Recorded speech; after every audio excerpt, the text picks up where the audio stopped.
bisa dikategorikan juga nasi atau papeda atau makanan-makanan khas bagi orang-orang atau makanan pokok bagi orang-orang yang pada umumnya. Makanya dikatakan si roti hidup dan roti dunia. Nah, kita mau belajar dulu saudaraku. Ada 2 poin aja saya buat di sini, dalam artian 2 bentuk orang yang mencari roti dunia dan roti hidup dari Tuhan. Artinya apa di situ? Memang roti ini sangat penting. Contohnya bergantinya roti di Indonesia itu nasi.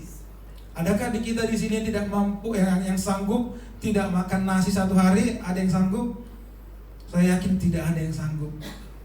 Mau sehebat apapun dia, mau sekekar apapun badannya, mau kayak Ederai pun dia tetap membutuhkan nasi. Karena nasi itu sumber kehidupan. Makanya disebut roti hidup ya. Jadi roti itu sumber tenaga kita, sumber nutrisi dalam tubuh, sumber kekuatan tubuh kita. Jadi itu sangat penting. Makanya dalam Alkitab dikatakan hal terpenting dalam kehidupan itu hanya 2, makanan dan pakaian. Jadi selebihnya itu hanya gaya hidup, ikutin tren dunia. Ya, nanti juga kalau kita meninggal kan ditinggalkan semua. Artinya sebenarnya kebutuhan pokok utama manusia adalah roti hidup itu. Amin. Nah, kita mau belajar dulu pelan-pelan saudaraku. Yang pertama, tanda-tanda orang yang mencari roti hidup. Nah, ini yang pertama dulu, roti hidup. Yang siapa di sini yang sudah mengerti bahwa kita datang di tempat ini mencari roti hidup? Coba angkat tangannya. Nanti kita akan melihat, kita semakin mengerti sebenarnya tujuan kita benar-benar nggak sih kita mencari roti hidup. Tapi kita lihat ternyata roti hidup yang dimaksud Tuhan di sini tidak seindah dan tidak seperti yang kita bayangkan saudaraku. Nah, kita perhatikan roti hidup itu berbicara tentang Kristus. Nanti saya jabarkan di poin keduanya itu bahwa roti hidup sesungguhnya itu adalah Kristus itu sendiri. Jadi roti yang sebenarnya yang hidup itu yang kita harus makan adalah Yesus. Dan makin bukan dimakan ya, Yesus dipanggang atau enggak, tetapi masuk di dalam tubuh kita menjadi bagian dari sel-sel tubuh kita. Jadi setiap makanan yang makan saudara itu tidak akan masuk langsung menjadi kotoran ya. Jadi nutrisi-nutrisi dalam roti itu akan masuk ke seluruh sel-sel tubuh kita, memberikan kita semangat, memberikan kita tenaga, memberikan kita kehidupan.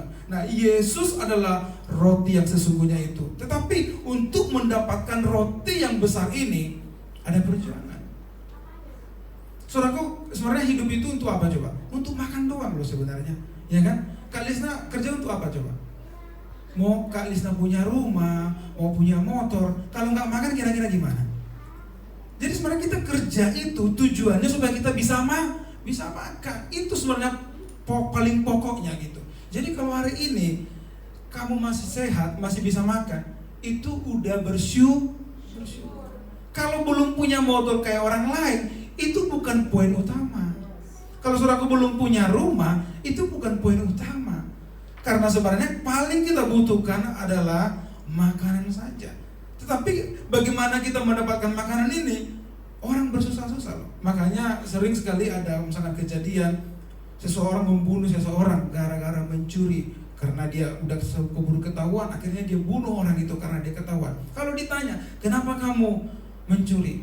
Karena saya tidak makan. Kalau Rafael bilang, hey, kemarin Bang Rafael buat skenario main logo-logonya kan dia cerita sama kami, ada polisi-polisinya. Hei kamu, kenapa kamu mencuri mobil bus? Katanya Bang Rafael kan. Kalau truk, karena saya tidak ada duit. Terus, ya kalau kamu tidak ada duit, kamu kerja. Itu Abang Rafael bisa jadi sutradara nanti. Intinya manusia itu mau mencuri atau mau ngapain itu karena butuh makan saudaraku. Makanya banyak orang gimana caranya supaya hidup, bisa mencuri, bekerja keras, makan macam-macam. Karena ada harus usaha untuk makan saudaraku. Nggak bisa kita tiba-tiba makanan datang ke mulut kita. Yang petani dia harus bekerja, dia harus menanam, harus merawat, dia harus panen, dia harus mengolah supaya dia bisa hidup. Nah, di dalam kehidupan kita, dalam rohani kita juga Tuhan sampaikan untuk mendapatkan roti kehidupan itu ada usaha, ada perjuangan yang harus kita lakukan. Bukan hanya kita makan terus kita kenyang baru udah selesai. Orang makan makanan jasmani aja kita harus dibeli beras di Alfamart atau Indomart kan ya kan? Atau orang petani harus menanam dulu. Jadi kalau petani nggak tanam, nggak makan kita, saudaraku. Artinya ada usaha di sana. Ada suatu yang harus kita kerjakan. Nah, sama halnya untuk mendapatkan roti hidup yang jauh lebih penting dari roti dunia ini, ada perjuangan yang harus kita kerjakan, saudaraku. Yang pertama saya buat di situ, saya garis bawahi, siap menderita untuk Kristus. Katakan siap menderita untuk Kristus. Siap menderita untuk Kristus. Mungkin bagi kita untuk mendapatkan nasi sekarang tidak sulit. Tinggal kerja, ada duit beli di Alfamart, tinggal masukin ke Magicom, masuk ke perut, jadi tenaga. Sekarang gampang bagi kita. Tetapi untuk mendapatkan roti kehidupan tidak segampang beli di Alfamart, minta roti Tuhan Yesus, kita jadi sehat, kita jadi kuat. Tapi ada usaha dikatakan di sini, kita harus siap menderita supaya Kristus hidup di dalam kita. Sel-sel Kristus hidup di dalam kita. Artinya saudaraku bahwa untuk mendapatkan roti kehidupan itu, yaitu Yesus sendiri, harus ada usaha. Nah, ini sebenarnya kebalikan yang saya akan jelaskan di yang poin kedua ya. Nah, jadi kisahnya itu banyak orang-orang Kristen atau orang-orang pertama kali pengikut Yesus di zaman dulu datang kepada Yesus hanya karena roti dunia. Jadi ini kisahnya berlanjut dari waktu Yesus memberi makan 5.000 orang. Waktu itu mereka makan kenyang, bahkan mereka berbondong-bondong cari Yesus supaya mereka kenyang perutnya atau diberkati. Tetapi waktu itu Tuhan Yesus berkata keras kepada mereka. Tuhan keras ngomong sama mereka, kalian ini datang, kalau bahasa kerennya sekarang, kalian ini datang sama saya karena untuk makan doang, supaya perutmu itu kenyang. Tuhan bilang, akulah roti hidup, akulah makanan itu. Barang siapa tidak mau makan aku, dia tidak akan hidup. Nah, itu perkataan itu keras bagi orang Israel, karena nggak mungkin dong kanibal. Tapi mereka tidak mengerti arti yang dimaksud oleh Tuhan adalah memiliki Yesus seutuhnya, bukan memiliki berkatnya. Nah, di saat itu Tuhan juga berbicara kepada banyak murid-murid. Nanti kita akan lihat di poin yang kedua yang saya buat pun nanti banyak rasul-rasul murid-murid yang mengundurkan diri. Nah, ini pertanyaan datang kepada Petrus dan seluruh murid-murid. Tuhan bilang demikian. Sebelumnya ya, tapi Tuhan Petrus katakan dia tidak mau meninggalkan Tuhan Yesus, dia tetap fokus kepada Yesus itu sendiri. Firman Tuhan bilang, sebab dapatkah disebut pujian jika kamu menderita bukan karena kamu berbuat dosa, tetapi jika kamu berbuat baik dan karena itu kamu harus menderita, maka itu adalah kasih karunia pada Allah. Sebab untuk itulah kamu dipanggil, karena Kristus pun telah menderita untuk kamu dan telah meninggalkan teladan bagimu supaya kamu mengikuti jejaknya. Jadi sebenarnya Petrus ini sebelumnya Tuhan tantang, kamu mau pergi atau tinggalkan saya, kata Tuhan Yesus. Tetapi di tulisan Petrus berkata, dia mengatakan, sebab dapatkah disebut pujian jika kamu menderita pukulan karena kamu berbuat dosa, tetapi jika kamu berbuat baik dan karena itu kamu harus menderita, maka itulah kasih karunia. Artinya, saudaraku, kalau kita menderita karena perbuatan dosa, itu bukan sesuatu orang mencari roti hidup tadi. Tetapi yang dimaksud oleh Tuhan adalah kita menderita karena mengikut Kristus. Mengikut Kristus dikatakan di sini bermacam-macam. Kalau zaman dulu kita dianiaya, orang-orang pengikut Yesus zaman dulu dianiaya, dilecehkan, bahkan dibunuh, saudaraku. Kita sekarang apa yang kita saudaraku lakukan kalau mengikut Kristus sekarang ini? Mungkin kita harus siap menderita, dalam artian yang pulang kerja masuk malam, siap gak ngantuk-ngantukan datang ke gereja. Itu bagian dari penderitaan kita mencari Kristus untuk mendapatkan roti hidup tadi. Tetapi banyak orang Kristen sekarang ini hanya untuk mencari roti dunia saja. Di saat dia mengalami tekanan, dia tidak ada duit, bahkan ya mungkin dia baru pulang kerja, sangat sulit untuk memberikan pengorbanan bagi Tuhan. Padahal salah satu cara untuk mendapatkan roti hidup itu, saudaraku, harus siap menderita untuk Yesus. Seberapa kita yang mau menderita untuk Yesus? Kadangkala ya, kalau kita boleh jujur, Kadangkala kita datang gereja, kita datang kebaktian karena waktu luang, atau tidak ada lagi acara di luar sana, baru kita datang gereja, atau sisa-sisa waktu kita saja kita berikan sama Tuhan. Saya katakan kita tidak akan bisa menemukan roti hidup itu. Artinya Tuhan tidak mungkin bisa menyatu dengan kita, ada di dalam diri kita, kalau kita tidak mau menderita. Karena kalau jujur sekarang, penderitaan kita sudah jauh lebih mudah daripada penderitaan bapak-bapak gereja, jemaat mula-mula. Mereka mengalami penderitaan yang keras, saudaraku. Mereka harus mengorbankan banyak hal, keluarga, bahkan nyawa mereka. Kita sekarang apa? Coba kita tanya diri kita masing-masing. Apakah sebenarnya kita sungguh-sungguh datang ke gereja hari ini? Apa kita benar-benar haus akan Tuhan? Atau hanya karena tekanan ekonomi baru kita datang, seperti orang-orang yang mencari berkat tadi? Hanya karena kita punya kebutuhan baru kita datang sama Tuhan. Kalau itu, saudaraku, kita tidak akan pernah menemukan roti hidup itu. Karena tidak segampang itu. Karena dikatakan Petrus di sini, justru kalau kita menderita karena Kristus, itulah kasih karunia. Kasih karunia itu sebenarnya itu hal-hal tertinggi yang Tuhan lakukan loh. Pemberian yang Tuhan lakukan kepada kita. Kalau kita berpikir kasih karunia itu kita diberkati, kita sehat, wah ini semua kasih karunia, aku sehat, aku diberkati Tuhan, keluarga kami rukun dan damai. Kita sebut itu kasih karunia. Padahal bukan hanya kabar sukacita kasih karunia yang Tuhan maksud. Bahkan penderitaan sekalipun itu bagian dari kasih karunia supaya Kristus hidup di dalam kita. Sebab untuk itulah kamu dipanggil. Jadi tidak ada alasannya orang Kristen tidak boleh menderita. Justru saya mempertanyakan, kalau ada orang Kristen hidupnya senang-senang, baik, bahagia aja, tidak ada gejolak, tidak ada masalah, tidak ada pergumulan, hidupnya normatif aja, seperti orang umum, bahkan seperti orang-orang fasik yang tidak mengenal Allah, itu bisa dipertanyakan. Kita berarti belum tentu masuk di dalam kategori murid Kristus atau anak-anak Tuhan. Karena supaya Tuhan katakan di sini, sebab untuk itulah kita dipanggil. Kita dipanggil untuk menderita. Artinya menderita itu menanggalkan kedagingan kita. Kalau yang masuk malam pulang pagi kan hanya kan tidur, betul kan? Siapa yang di sini yang masuk malam pulang pagi? Prana dan Loren.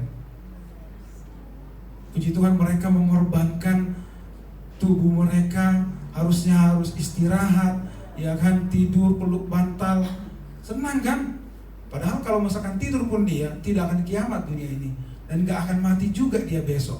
Tetapi mereka memilih untuk datang kepada Tuhan. Itu adalah bentuk penderitaan, bagian dari penderitaan kita. Nah sekarang banyak sekali penderitaan mungkin yang kita alami. Ada tekanan ekonomi, ada bulian dari orang lain, ada ejekan karena kita melayani.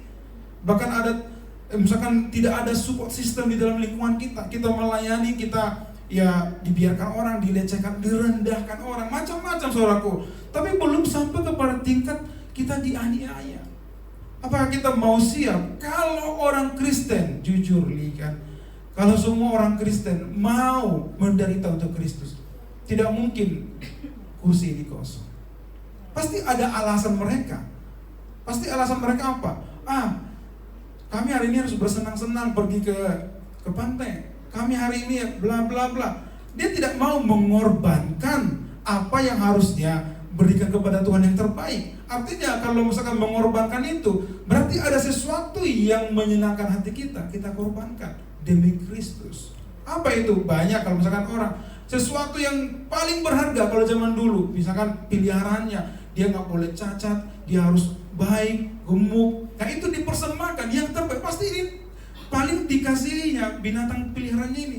Nah sekarang apa? Yang membuat kita tenang. Harusnya kita jalan-jalan minggu ini, tapi kita korbankan itu, kita tinggalkan, kita datang sama Tuhan. Itu bagian dari kita mau menderita untuk Kristus.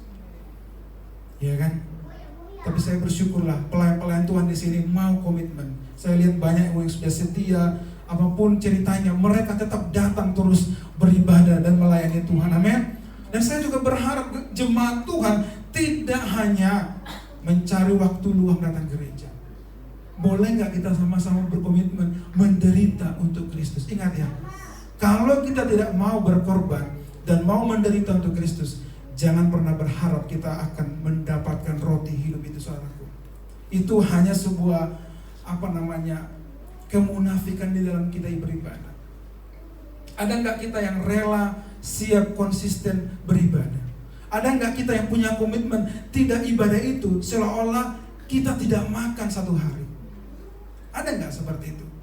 Boleh nggak kita di sini challenge dulu, saudaraku, kalau memang saudaraku nggak butuh nasi, jangan makan satu hari. Ya nanti besok ya ada yang mau tantang saya kan, saya nggak butuh nasi, anggaplah Yesus itu bagaikan nasi, roti hidup bagi kita. Kita bilang, aku nggak butuh nasi, besok aku nggak makan. Coba tantang ya, puasa benar puasa. Bisa nggak kita? Pasti nggak bisa.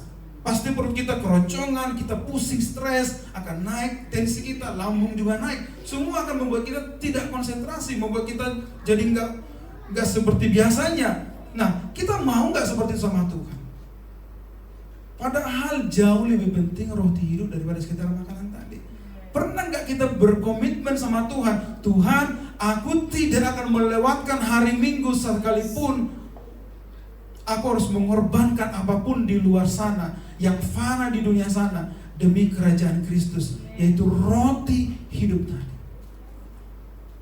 Ini penting loh saudaraku.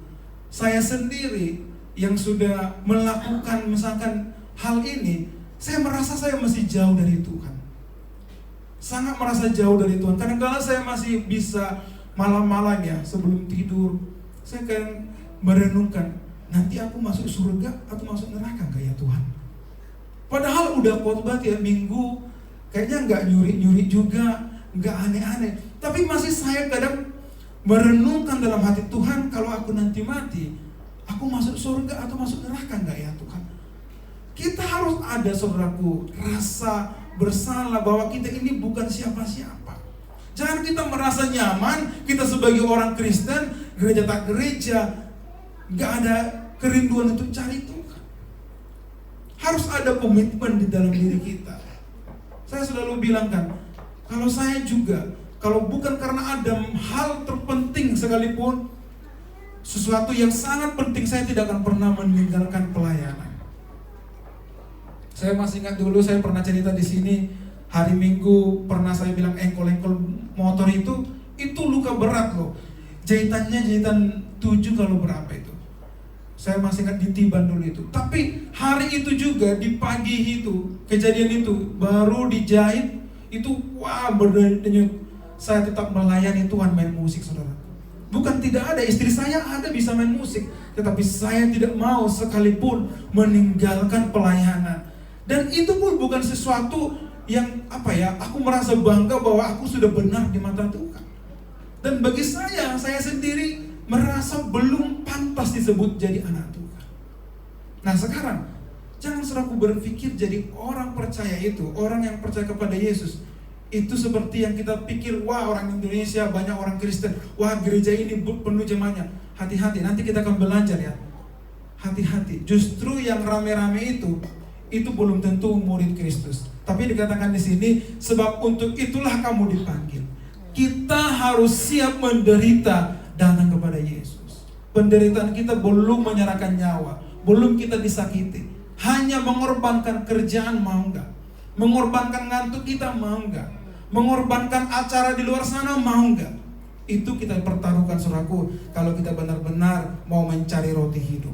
Nah, yang selanjutnya, mematikan kedagingan kita, saudaraku. Barang siapa menjadi milik Kristus Yesus, ia telah menyalibkan daging dengan segala hawa nafsu dan kedagingannya, keinginannya. Kalau kita hidup oleh Roh, baiklah kita hidup juga dipimpin oleh Roh. Nah, saudaraku, di tahun yang baru ini, mari kita bersama-sama GBI Panggil Plaza, supaya kita belajar mematikan kedagingan kita. Kalau kita semakin membesarkan kedagingan kita, memelihara kedagingan kita semakin besar, percayalah, itu kebalikannya akan mematikan kerohanian kita. Tidak bisa itu selaras, saudaraku bilang balance ya. Aku sehat di dalam dalam kerohanian, aku sehat juga dalam kedagingan. Yang dimaksud kedagingan di sini bukan saudaraku sehat secara jasmani, artinya tubuhmu sehat, tidak ada penyakit kanker. Yang dimaksud itu kedagingan itu kan jelas dalam Galatia itu, yaitu kemarahan, kedengkian, kebencian, atau sifat-sifat yang jahat di dalam diri kita. Tetapi yang dimaksud Tuhan di sini dipimpin oleh roh di dalam Galatia itu, yaitu kasih buah-buah roh tadi harus ada di dalam diri kita. Kalau itu tidak ada dalam diri kita, semua kita yang datang ke gereja itu hanya semua kemunafikan. Jadi kita harus berani saudaraku mematikan kedagingan kita masing-masing. Kita tahu sendiri ya, kedagingan itu ya kan hawa nafsu, ya kan kemarahan, kedengkian, kebencian, semua sifat-sifat iblis itu akan terus menghantui kita kalau kita tidak hidup di dalam roh. Saudaraku, ya kalau memilih saudaraku dari awal tahun ini sudah mulai marah, dengki, benci kepada orang lain, jangan berharap saudaraku akan makan roti hidup, yaitu hidup di dalam roh. Karena itu tidak akan bisa hidup bersama. Nah, bagaimana hidup di dalam roh? Seperti yang tadi saya bilang, saudaraku harus berani dulu berkorban untuk Kristus. Itu nggak mungkin, karena banyak kok kekristenan itu hanya liturgi saja, hanya sebuah literasi saja, datang ke gereja hanya untuk mengisi absen saja, tetapi sebenarnya kerinduan itu tidak ada di dalam diri kita. Makanya hari ini saya mengajak kita semua supaya kita hidup di dalam roh. Amin. Katakan, kita harus mau hidup di dalam roh ya. Jangan sekedar hanya katakan lo ya.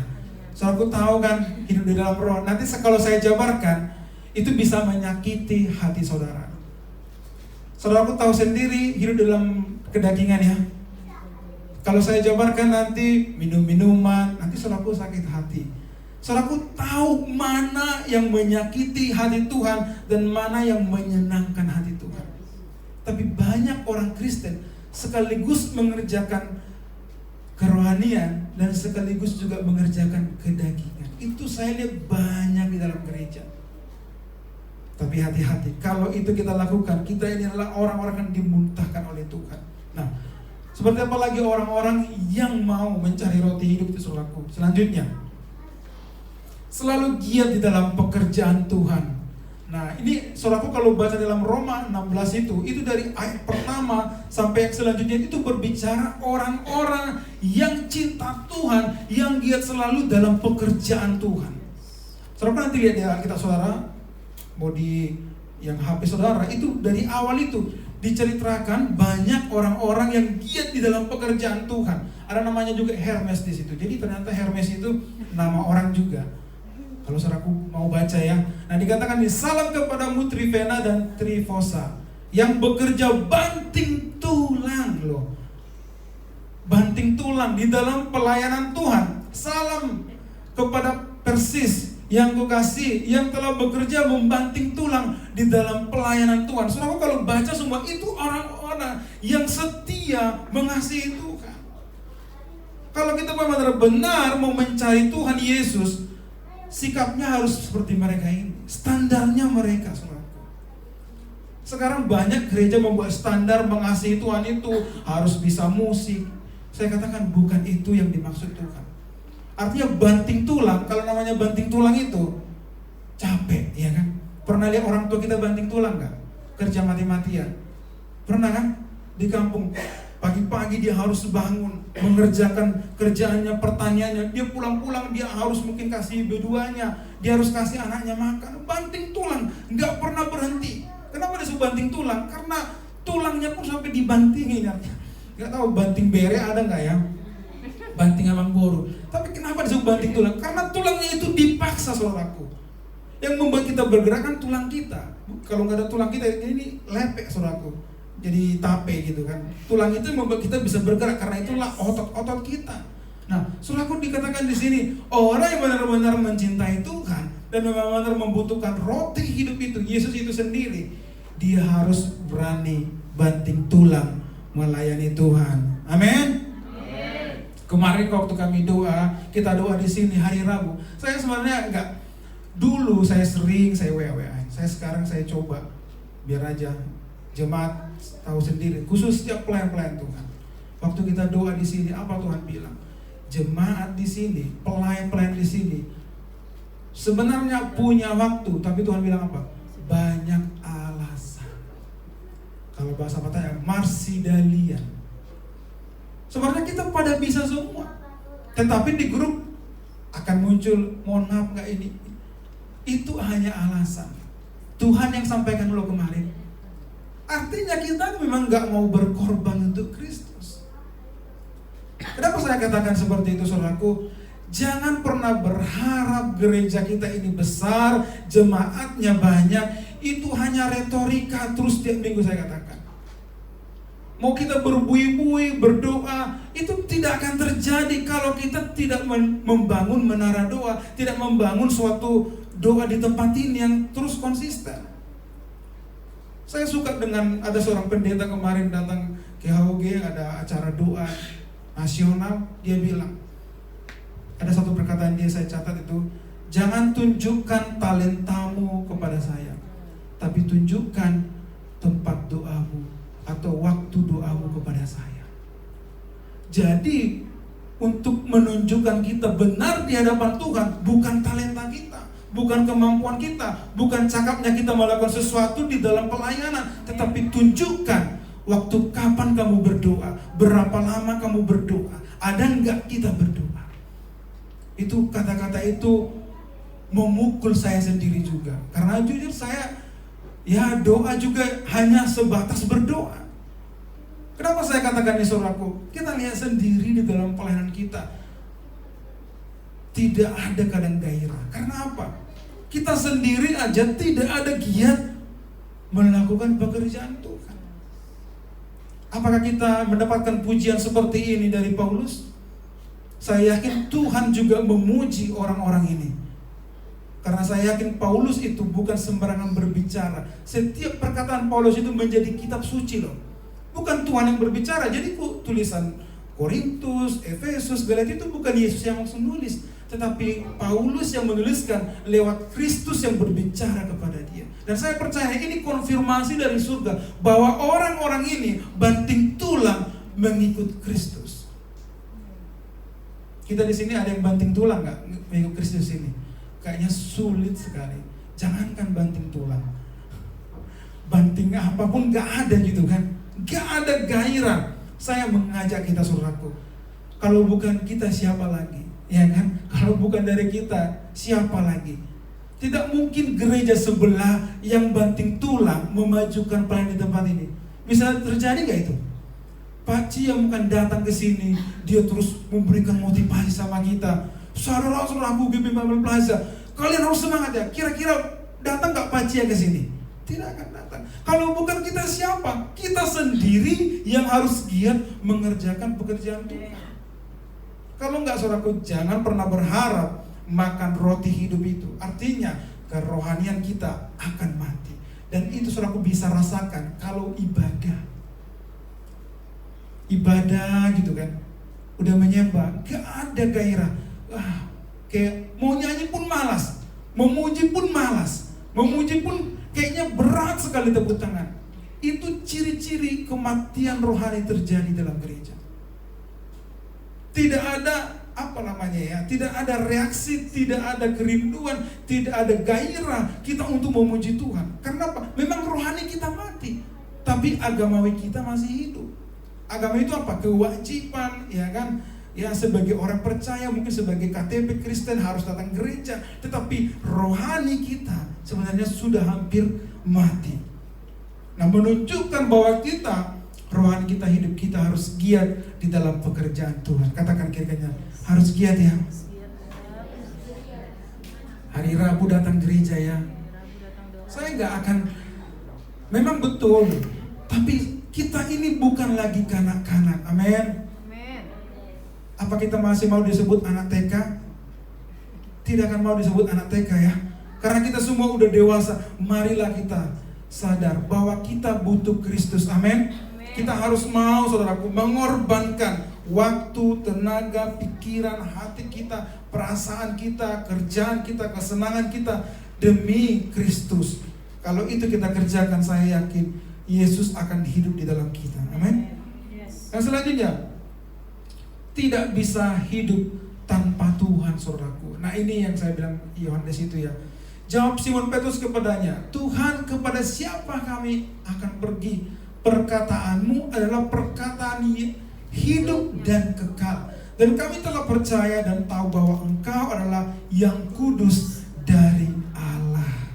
Saudara, kita harus bisa mengatakan seperti Petrus, perkataanmu adalah perkataan yang hidup.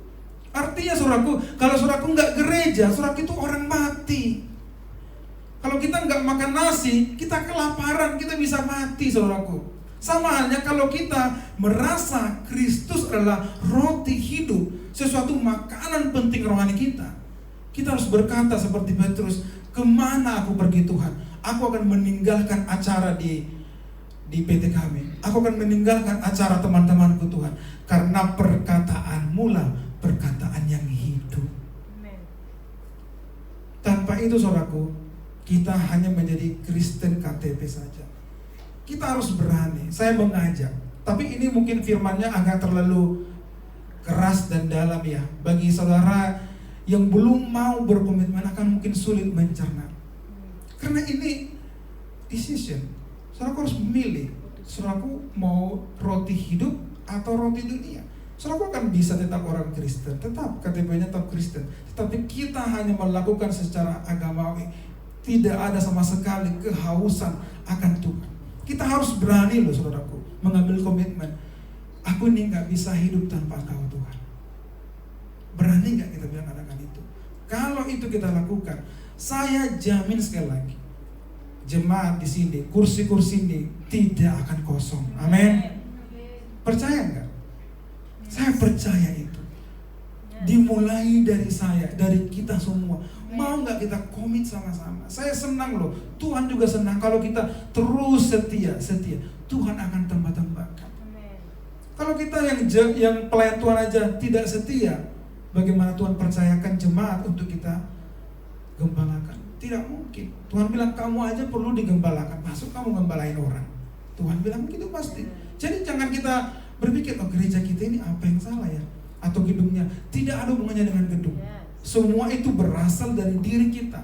Kalau kita pelayan Tuhan, kita merasa kita gak bisa hidup tanpa Tuhan. Saya yakin kursi-kursi ini akan dikirim Tuhan banyak jiwa-jiwa. Amin. Karena kita pantas untuk mengembalakan. Nah saudaraku harus ambil komitmen hari ini. Amin. Mau gak saudaraku? Khususnya saya sampaikan kepada pelayan-pelayan Tuhan. Karena mumpung ini masih awal tahun, ya kan? Masih banyak harus kita kerjakan. Harus kita mulai akan haus dan cinta akan Tuhan. Dan harus ada komitmen. Tuhan, aku gak bisa hidup tanpa Tuhan. Dalam satu hari harus panggil Tuhan. Mulai bangun, kita kerja, kita pulang kerja, kita mau tidur, kita dalam pelayanan. Harus ada di pikiran kita bagaimana pekerjaan Tuhan itu berkembang. Bagaimana jiwa-jiwa banyak diselamatkan. Bagaimana jiwa-jiwa itu dipulihkan. Jemaat di sini penuh. Itu akan berdampak kepada diri kita. Kalau enggak, lihat hati-hati ya. Akan ada kabar-kabar putus kontrak, ada yang sakit, perusahaan tutup. Itu berdampak saudara. Kalau kita setia sama Tuhan, itu berdampak kepada diri kita. Karena Tuhan bilang, kalau kita cari dahulu kerajaan Allah, berkat-berkat jasmani itu mengikuti kita. Tetapi hati-hati, justru kalau kita tidak cari harta rohani itu, nanti kita akan dengar lagi kabar-kabar. Cukup sampai di sini. Awal tahun aja sudah ada kabar PT kita udah mau tutup. Yang lain udah. Kita introspeksi diri. Selama ini kita lebih condong peduli ke luar atau ke dalam sini di pelayanan Tuhan. Kita lebih pusing urusin orang lain atau ngurusin pekerjaan Tuhan. Kita introspeksi diri masing-masing. Amin. Supaya apa saudaraku? Tidak berdampak kepada kehidupan kita masing-masing. Karena kalau kita dahulukan Tuhan, saya yakin Tuhan akan perhitungkan kita. Dan selanjutnya, kita harus menjadikan Tuhan jadi sumber segalanya. Amin. Katakan, Yesus sumber segalanya bagiku. Nah, kita harus berani saudaraku. Jangan kita buat perusahaan kita sumber penghasilan kita. Betul kita kerja di sana. Tetapi itu pun kasih karunia Tuhan. Tuhan yang menempatkan kita di sana. Kita harus buat mindset itu, bukan karena si anu aku kerja di situ, tapi karena Tuhan. Bukan karena dia aku makan, tapi karena Tuhan. Jadi Tuhan itu jadi sumber segalanya. Tapi dari turunan Tuhan bisa kepada kakak kita, ke abang kita, ke perusahaan kita. Jadi orang-orang ini bisa memberkati kita. Tapi kita harus terutama berterima kasih kepada Tuhan Yesus Kristus. Amin. Saya yakin kalau itu kita kerjakan, kita akan hidup di dalam Kristus. Ini berat sekali sebenarnya untuk kita ya. Yang pertama tadi kita harus mau menderita. Mau nggak kita menderita? Yang kedua, mematikan kedagingan kita saudaraku. Selalu giat dalam pekerjaan Tuhan dan tidak bisa hidup tanpa Tuhan. Dan yang terakhir, menjadikan Tuhan sumber segalanya. Nah, kita lanjut yang kedua. Nah, ini tanda-tanda orang yang mencari roti dunia. Ingat ya, yang pertama tadi kayaknya itu nggak enak di kuping. Tapi ini lebih nggak enak lagi kalau benar kita tipe-tipe orang yang mencari roti dunia. Nah, selanjutnya saudaraku. Nah, ini tanda-tanda orang yang hanya mencari roti dunia. Datang sama Yesus hanya untuk kedagingan saja, saudaraku. Hanya datang karena keinginan mujizat saja. Dalam Yohanes 6 ayat 2 katakan, orang banyak berbondong-bondong mengikuti dia karena mereka melihat mujizat-mujizat penyembuhan yang diadakannya terhadap orang-orang sakit. Jadi saudaraku coba buka di Alkitab saudara itu di dalam Yohanes ya. Yohanes pasal yang ke-6 itu berbicara tentang Yesus memberikan makan 5.000 orang. Nah, waktu saya baca firman Tuhan ini sampai habis di pasal 6 ini, ada kesimpulan saya lihat. Jangan terkecoh dengan banyaknya suatu jemaat. Tanpa kualitas iman itu belum tentu jemaat. Nah, ini orang-orang datang sama Tuhan ini, semangatnya 5.000 orang, itu pun laki-laki. Alkitab mencatat yang diberi makan itu, yang dihitung oleh Tuhan 5.000 lah laki-laki. Saya yakin akan ada bawa anak dan istri. Berarti bisa aja yang diberi makan itu 15.000 orang. Kalau kali 2, minimal 1 orang aja bawa anaknya. Mungkin ada anaknya 2, ada anaknya 3 ya. Ini orang-orang saudaraku ramai sekali cari Tuhan. Mereka berbondong-bondong mengikut Tuhan karena mereka melihat banyak mujizat. Dan mereka melihat banyak orang sakit disembuhkan. Nah, ini tanda-tanda orang yang mencari hanya kebutuhan dirinya sendiri. Dan kita akan melihat orang seperti ini akan meninggalkan Kristus. Sekarang pertanyaan, seberapa banyak kita datang hari ini ke gereja karena alasan ini? Kita butuh mujizat, kita butuh pekerjaan kita diperbaiki, kita butuh keluarga kita. Saudaraku harus rubah mindsetnya. Kita datang ke gereja, bukan itu loh. Hati-hati. Kita datang ke gereja harus tulus berkorban. Gereja atau bait suci dalam menurut itu dikategorikan, dinamain berkorban. Setiap orang yang datang ke bait suci harus membawa korban. Artinya datang ke tempat ini itu harus dengan memberi yang terbaik. Apa itu pujian? Sekarang korban kita bukan saudaraku bakaran, bukan binatang, tetapi apa yang kita korbankan di sini. Justru datang ke gereja itu memberi. Tapi orang Kristen zaman now, zaman modern, datang ke gereja mengambil. Tapi bukan mengambil alat-alat di sini ya, tapi mengambil berkat Tuhan, memaksa Tuhan supaya menjawab doa kita. Itu orang-orang zaman sekarang. Padahal aslinya bait suci zaman dulu itu bukan untuk mencari berkat, tetapi membawa sesuatu, mengorbankan kepada Kristus.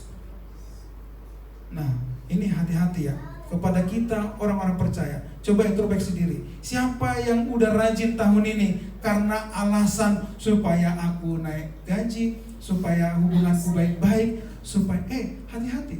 Mengikut Tuhan, kamu akan diuji. Semakin kamu cinta Tuhan, semakin doa kita nggak dijawab oleh Tuhan. Contohnya kayak saya nih. Saya semakin sungguh-sungguh, Tuhan makin lama-lamain, belum dikasih doa saya, belum dikasih keturunan. Harusnya kan kalau memang itu tujuan saya, harusnya Tuhan kasih dong. Tapi Tuhan justru semakin uji. semakin uji. Karena apa? Yang Tuhan mau bukan doa kita dijawab, tapi mau gak kita datang sama Tuhan untuk berkorban, memuji Tuhan dengan sungguh-sungguh. Gereja itu bukan sumber berkat bagi saudara. Berkat itu udah di dalam diri kita sendiri. Di saat kita menerima Yesus, berkat itu menjadi milik kita. Di dalam Roma katakan, engkau adalah keturunan Abraham secara rohani, Israel rohani. Kita juga berhak menerima warisan dari Kristus. Artinya berkat itu sudah di dalam diri kita. Jadi kita datang ke gereja jangan punya mindset itu supaya aku sehat, datang ke gereja, wah aku datang ke gereja, aku asam lambungku naik Tuhan. Kalau enggak asam lambungnya naik, dia enggak datang ke gereja. Hati-hati saudaraku. Nah, orang-orang seperti ini akan meninggalkan Kristus nanti. Yang kedua, menjadikan Yesus jadi alat kepuasan hatinya. Di dalam Yohanes yang sama, Yohanes 6 ayat 15 katakan demikian. Ketika orang-orang itu melihat mujizat yang telah diadakannya, mereka berkata, dia ini adalah benar-benar nabi yang akan datang ke dalam dunia. Karena Yesus tahu bahwa mereka hendak datang dan hendak membawa dia dengan paksa dan menjadikan dia raja, ia menyingkir pula ke gunung seorang diri. Nah, saudaraku kalau perhatikan ayat ini, jadi waktu itu rakyat itu atau jemaat itu melihat Yesus banyak melakukan mujizat. Jadi sebenarnya tujuan mereka untuk membuat Yesus ini sumber segala kebutuhan jasmani mereka. Makanya di mana Yesus itu? Jadi sewaktu terjadi mujizat, Yesus langsung pergi dari situ, saudaraku. Karena tujuan mereka sudah mulai lari. Kita jadikan aja orang ini sumber ATM kita, sumber penghasilan kita, sumber kesenangan jiwa kita. Nah, dipaksa dicari di mana Yesus itu. Kita buat aja dia jadi nabi kita, atau sebagai apa? Sebagai Tuhan kita. Supaya apa? Keinginanku tercapai semua. Seberapa banyak kita di sini memaksa, bahkan dikatakan memaksa mencari Yesus loh, menjadikan dia raja. Kita paksa dia raja, tapi tujuannya bukan untuk kita hargai, untuk kita sembah, enggak, tapi untuk memuaskan kedagingan kita. Jadi orang-orang yang makan 5.000 ini, saudaraku, setelah kenyang, tidak ada yang mencari Yesus. Nanti kita lihat, ujung-ujungnya apa mereka? Menjadikan Yesus sebagai alat kepuasan diri mereka. Yang selanjutnya, mereka setia mencari Tuhan hanya karena sesuatu. Jadi mereka itu setia, saudaraku. Setelah mereka makan, esoknya itu mereka cari lagi Yesus. Semalam mereka udah makan kenyang, tapi setelah makan kenyang Yesus nggak ada di situ. Yesus langsung lari, hilang. Bukan lari loh ya, enggak ya. Karena saat itu Yesus juga bisa, saudaraku, menghilang. Seperti waktu dia di Kapernaum, dia waktu khotbah, dia didorong-dorong orang karena mau dilepari, karena dia bilang ini anaknya Yusuf dan Maria ini. Tapi Yesus tiba-tiba menghilang dari situ. Nah, Yesus juga tiba-tiba menghilang, saudaraku, di esokan hari itu. Mereka mencariin, tapi besoknya itu dicariin yang jemaat 5.000 orang ini. Yang jemaat mana yang 5.000 orang? Banyak jemaatnya ini. Untung gak jemaat Pambil ya. Jemaat Pambil kayaknya 50 orang ya, bukan 5.000 orang. Pada keesokan harinya, orang banyak yang masih tinggal di seberang melihat bahwa di situ tidak ada perahu selain daripada satu tadi, dan bahwa Yesus tidak turut naik ke perahu itu bersama-sama dengan murid-muridnya, dan bahwa murid-muridnya saja yang berangkat. Tetapi sementara itu beberapa perahu lain datang dari Tiberias dekat ke tempat mereka makan roti. Sesudah Tuhan mengucap syukur atasnya. Ketika orang banyak melihat bahwa Yesus tidak ada di situ dan murid-muridnya tidak juga tidak, mereka naik ke perahu-perahu itu lalu berangkat ke Kapernaum untuk mencari Yesus. Ini luar biasa loh usaha mereka mencari Tuhan. Memang sih luar biasa. Mereka datang ke tempat itu, dilihatin semua ada nggak murid-muridnya di sini. Setelah mereka lihat nggak ada di situ, mereka juga berusaha, saudaraku, mencari Yesus. Itu mereka mau menyeberang mencari Yesus. Memang mereka berusaha juga. Tapi coba nih, tanya jadi kita masing-masing, seberapa kita di sini datang berusaha gereja hari ini hanya untuk mendapatkan roti dunia tadi, hanya untuk diberkati Tuhan. Yang berusaha, aku tadi udah berusaha bang, aku tadi kena hujan, motorku tadi bocor. Tapi kalau ditanya, apa tujuan kita ibadah? Wah, supaya ini, supaya ini, supaya ini. Tapi gak ada rasa bersyukur datang ke gereja. Saya berharap kita harus memiliki berbeda pola pikirnya, amen. Jangan mencari Tuhan karena kedagingan kita seperti mereka ini. Mereka berusaha juga, tetapi tujuan mereka mencari Tuhan salah total. Dan selanjutnya saudaraku, kita perhatikan ya, setelah mereka mencari Tuhan itu, mereka setia mencari Tuhan, tapi mereka ujungnya bersungut-sungut. Nah, ini dosa yang paling Tuhan benci di dalam orang percaya. Di dalam Yohanes 6 ayat 1-4 dikatakan, maka bersungut-sungutlah orang Yahudi tentang dia, karena ia telah mengatakan, akulah roti yang telah turun dari surga. Kata mereka, bukankah ia ini Yesus anak Yusuf, dan ibu bapaknya kita kenal? Bagaimana ia dapat berkata, aku telah turun dari surga? Jawab Yesus kepada mereka, jangan kamu bersungut-sungut. Saudaraku, saya tidak akan bacakan semua, nanti bisa ya di rumah dibacakan Yohanes pasal 6 ini sampai ya ayat ke-71. Itu kita akan mengerti kalau kita baca. Nanti saya kalau bacakan terlalu lama. Tapi saudaraku, perhatikan di situ, di saat mereka mencari Yesus, mereka menemukan Yesus. Saat itu mereka berharap mereka dikasih makan. Jadi waktu mereka datang mencari Yesus esok harinya, mereka berharap terjadi lagi mujizat, 5.000 orang itu makan. Tetapi saat itu Yesus memberikan makanan yang keras kepada jemaat-jemaat itu. Tuhan bilang apa? Engkau datang hanya untuk mengenyangkan perutmu. Tuhan bilang, akulah roti hidup itu. Sebenarnya Tuhan sedang berbicara, kalau engkau tidak mau menderita mengikut aku, engkau tidak akan hidup sampai selama-lamanya. Tapi mereka tidak dapat mengerti. Bagi mereka pikir kalau di ayat itu dikatakan Yesus itu makanan gitu loh. Masa mau dimakan Yesus? Perkataan itu terlalu keras bagi mereka. Dikatakan bahwa Yesus itu makanan yang turun dari surga. Mereka sebenarnya tidak menerima Yesus itu sebagai Tuhan yang sebenarnya di dalam diri mereka. Itu terbukti.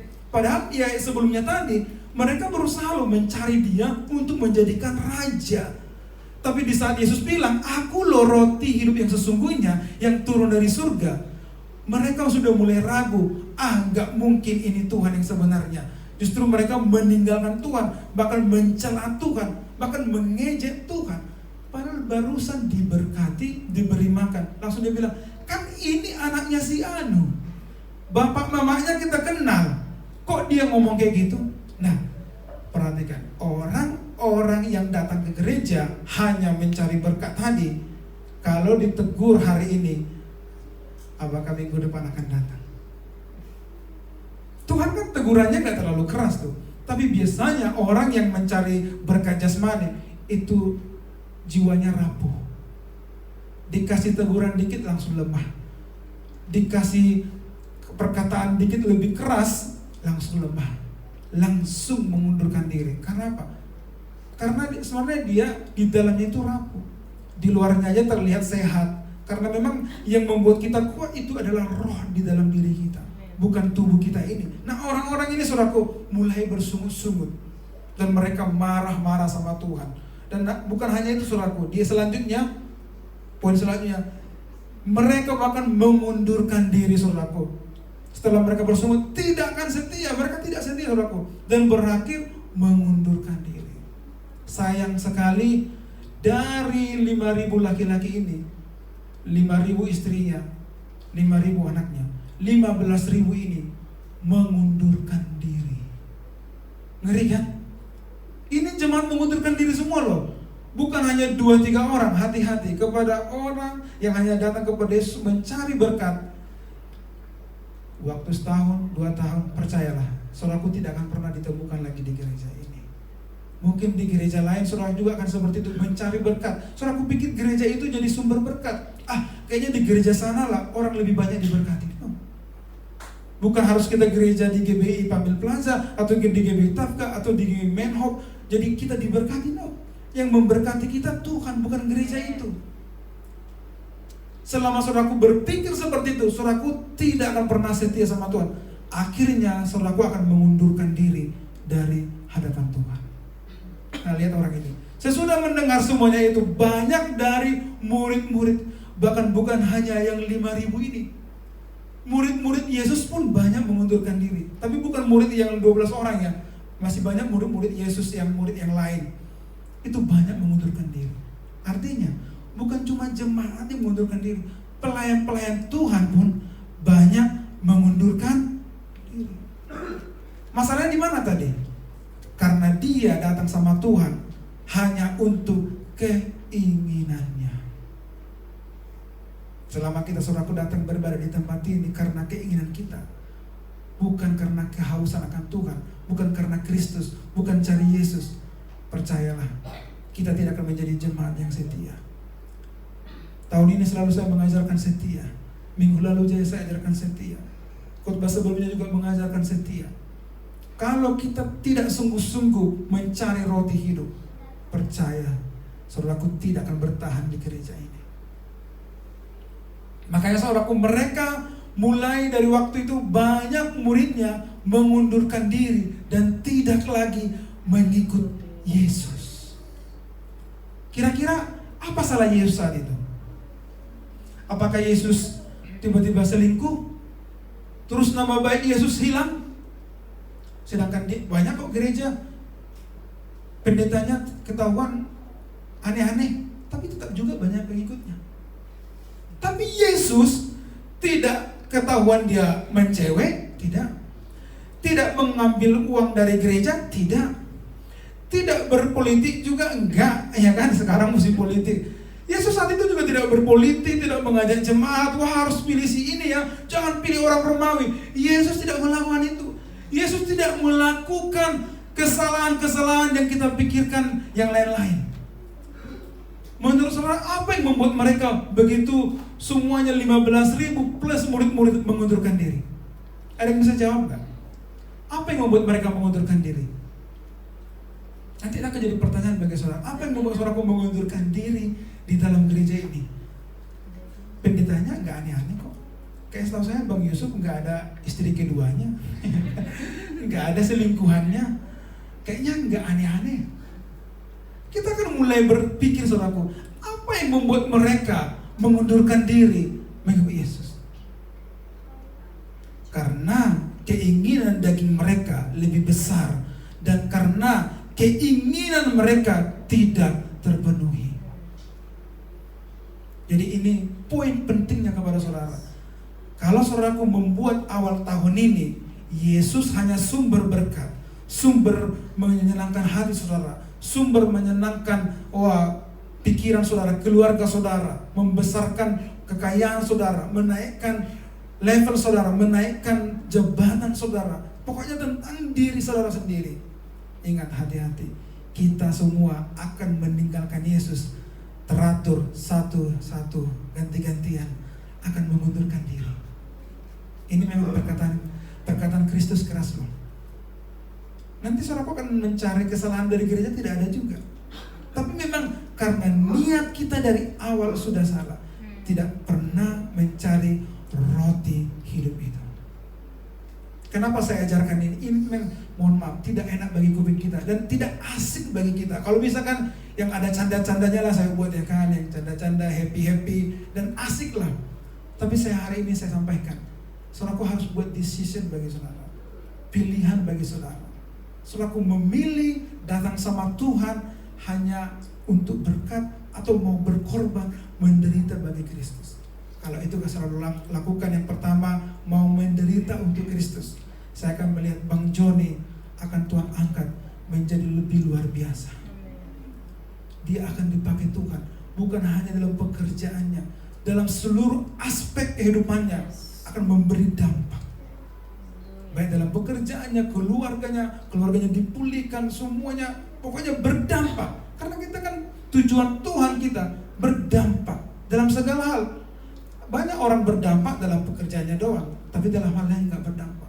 Kita akan melihat kita di tempat ini akan berdampak semua kepada siapapun. Amin. Mau setia sama Tuhan? Amin. Jadi apa pilihannya hari ini? Kembali ke diri masing-masing ya. Jangan pilih roti dunia. Kalau itu kita pilih, siap-siap nanti macam-macam lah terjadi dalam diri kita. Ya, akan kecewa. Kalau saya tetap memilih roti hidup, sekalipun tantangannya semakin tidak mungkin terjadi apa yang saya doakan. Tuhan, kayaknya udah makin lama ini Tuhan. Baru semalam kami datang sama tulang saya. Ini sebagai hamba Tuhan, jujur ngomong saudara, saya datang sama tulang saya, dibuat songgot-songgot supaya cepat datang anak kami. Tapi itu tantangan, challenge bagi saya. Mungkin saudaraku masih lebih ini loh. Kalau bagi pendeta kayak gitu berat kan? Kalau saya sudah memutuskan, udahlah Tuhan, gak usah kasih pun gak apa-apa. Saya masih berharap loh, masih berharap. Tapi Tuhan uji, kamu sebenarnya mau cari roti hidup atau roti daging? Tuhan lagi tantang saya juga nih. Kalau memang tujuannya roti dunia, Tuhan gak kasih, aku akan mundur. Tuhan udahlah, gak usah lagi lah melayani. Mending kasih yang lain aja, yang mujur hidupnya, kerjanya bagus, punya keluarga sempurna, punya anak, keluarganya bahagia, tidak ada masalah. Udahlah Tuhan, lebih pantas dia berbicara kepada jemaat. Tuhan tantang saya juga. Tuhan tantang kita sama-sama, amin. Saudaraku punya masalah sendiri-sendiri, saya juga punya masalah sendiri. Tuhan tantang saya, Yusuf, kamu cari roti dunia atau roti hidup? Kalau saya pilih roti dunia, saya yakin saya akan tinggalkan Yesus. Bahkan hari ini juga saya akan tinggalkan Yesus. Karena yang 5.000 orang ini meninggalkan Yesus karena permintaannya tidak dikabulkan oleh Yesus. Karena mereka berharap makan lagi, makan gratis, ya kan? Ada bazar gratis bagi mereka. Tapi Tuhan tidak lakukan itu. Justru dikasih makanan keras, perkataan keras dari Kristus. Yang 5.000 tadi mendapatkan mujizat itu, pulang belging, kecewa sama Tuhan. Saya yakin kita jemaat di sini akan jemaat yang dewasa di dalam Tuhan, amin. Sekalipun doa kita tidak dijawab oleh Tuhan, itulah tadi, untuk itulah kita dipanggil menderita untuk Kristus. Saya pasti juga akan dicela orang. Mungkin tidak saya dengar dalam kuping saya, pasti juga akan bilang, ngapain itu? Akan banyak kata-kata seperti, kayaknya dulu dosanya Yusuf itu banyak pasti. Ya kan, pasti bisa aja, pasti dosa keturunannya. Atau mungkin mereka dulu dosanya banyak, akan banyak. Tapi saya katakan, saya imani seperti perkataan Yesus. Seperti waktu Yesus menyembuhkan orang yang lumpuh. Waktu itu datang banyak orang bilang, Yesus, kenapa orang ini seperti ini? Apa karena dosa orang tuanya? Dosa nenek moyangnya? Apa Tuhan bilang? Bukan karena dosa orang tuanya, bukan karena dosa dia, bukan karena dosa nenek moyang, tapi supaya nama Kristus dipermuliakan atas orang itu, dan orang itu sembuh, dan nama Tuhan ditinggikan, amin. Nah, kita jangan sampai saudaraku terjebak di dalam hal-hal dituduh, wah kamu gereja gak ada gunanya. Itulah penderitaan kita. Saya juga menderita loh. Saya bisa kalau setiap bahasa Batak mekel di Hapataran, tangis di Harmonia. Siapa yang gak sedih, ya kan? Siapa sih yang gak pingin? Makanya waktu si Dedek semalam tidur di rumah kami, saya senang gitu. Saya berpikir itu anak saya gitu, tidur di samping saya, senang, bahagia gitu. Siapa yang gak berharap? Tapi Tuhan uji saya. Sekuat apa kamu? Jangan kamu ngomong sama jemaatku ya. Tapi saya melihat di situ, berarti Tuhan sayang sama saya. Tuhan sedang uji saya, karena saya dijadikannya sebagai tanda kalau Tuhan itu ada dalam diri saya. Dan saya percaya, berharap sama Tuhan, Tuhan pasti kasih indah pada waktunya. Nah, saudaraku juga memiliki tantangan yang sama. Saudaraku belum mengalami kayak saya loh. Contohnya nih, enggak nanti jauh-jauh lah. Mau saudaraku gak setia sama Tuhan? Banyak loh, ada saya lihat teman-teman udah kecewa. Bahkan saya lihat saya postingan ya. Ini saya mengkhotbah diri saya nih ya. Saudaraku mendengar aja, dengarin khotbah diri saya nih. Saya lihat di TikTok, mereka sudah menikah 3 tahun, tidak dikasih keturunan. Apa yang terjadi? Mertua cowok itu memaksa menceraikan istrinya dan cerai lagi. Dan banyak saya lihat di situ, karena dia belum mendapatkan. Kan biasanya kalau ada postingan kayak gitu, pasti orang-orang yang sama yang komen di bawah itu, yang nasib yang sama. Saya melihat banyak orang yang tidak tahan uji, meninggalkan istrinya, meninggalkan semuanya, meninggalkan macam-macam. Tapi saya mau mengambil decision, yaitu tetap mencintai Tuhan, sekalipun doa saya bahkan tidak dijawab oleh Tuhan. Itulah penderitaan saya. Penderitaan saudara saya nggak tahu, tapi Tapi saya mau kita jadi orang yang setia. Amin. Amin. Saya mau kita semua setia. Saya nggak tahu apa masalah saudara. Ada yang masalah keuangan, keluarga, pergumulan mau nikah, atau macam-macam lah kita. Kita ada yang diuji. Mau nggak kita setia sama Tuhan? Kalau nggak, Tuhan jawab keinginan kita gimana. Jangan sampai kita ikut yang 5.000 orang ya. Kita kan selalu fokus kepada khotbah ini kan. Seringkali kita mendengar, wah Yesus memberi makan 5.000 orang. Tapi saya setelah pelajari, saya nggak tertarik dengan khotbah itu. Saya telah belajar, saya nggak tertarik dengan mujizat 5.000 itu. Karena apa? Ternyata ujung-ujungnya yang 5.000 itu meninggalkan Yesus semua. Jadi semua itu hanya omong kosong perjalanan. Soalnya aku udah baca sendiri tadi kan, nanti baca di rumah. Yang 5.000 itu meninggalkan Yesus plus murid-murid. Bahkan kalau di ayat terakhir itu yang Tuhan Yesus sampaikan kepada Petrus, Tuhan bilang sama Petrus, kamu nggak pergi juga ya? Pergilah, kata. Tapi apa kata Petrus? Kepada siapa aku pergi Tuhan? Engkaulah perkataan yang hidup itu. Baiklah kita berkata demikian, hanya Yesuslah sumber kehidupan kita. Amin. Saya percaya kita semua diberkati oleh Tuhan, bertumbuh secara rohani. Yang mohon maaf, saya hari ini menyampaikan tidak yang menyenangkan, enggak yang happy-happy. Saya berharap banyak kita jadi jemaat yang setia. Karena jauh di dalam hati saya sedih kalau kursi-kursi ini kosong. Tidak ada gairah. Ibadah tengah minggu, mohon maaf, 4-3 orang. 4, 5, 3. Ya yang setia itu aja. Kalau boleh ke depannya, janganlah itu aja. Yang lain berdatangan, amin. Jemaat juga boleh datang. Jangan harus pelayan-pelayan. Jadi ibadah tengah minggu itu bukan untuk pelayan-pelayan. Jemaat juga boleh datang. Disitulah kita tunjukkan kita benar-benar mau menderita untuk Kristus atau tidak. Nah, kita akan melihat nanti jemaat di sini akan bertumbuh, akan banyak, dan kita semua akan diberkati oleh Tuhan. Mari kita tundukkan kepala kita berdoa. Tuhan Yesus, terima kasih.